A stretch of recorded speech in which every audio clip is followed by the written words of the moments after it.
Assalamualaikum warahmatullahi wabarakatuh. Sampurasun, tepang deui sareng simkuring Difdah Nur Aini dina acara Beja Jabar.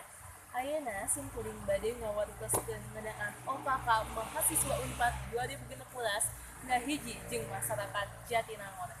Dimimiti tanggal 7 Oktober 2016, mahasiswa jenjang sarjana jeung diploma mahasiswa Unpad ngahiji jeung masyarakat di 12 desa di Kecamatan Jatinangor.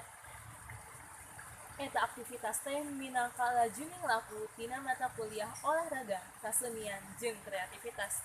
Tujuan digelarna mata kuliah OKK di masyarakat ieu teh pikeun ngajerung mahasiswa sangkan paham kana adat jeung sifat masyarakat di lingkungan kampus Universitas Pajajaran. Teknisna, mahasiswa anyar dikelompokeun di sakabeh RT jeung RW di Kecamatan Jatinangor. Saban RT dieusi ku 13 nepi ka 15 mahasiswa anyar jeung diaping ku hiji mahasiswa senior minangka fasilitator.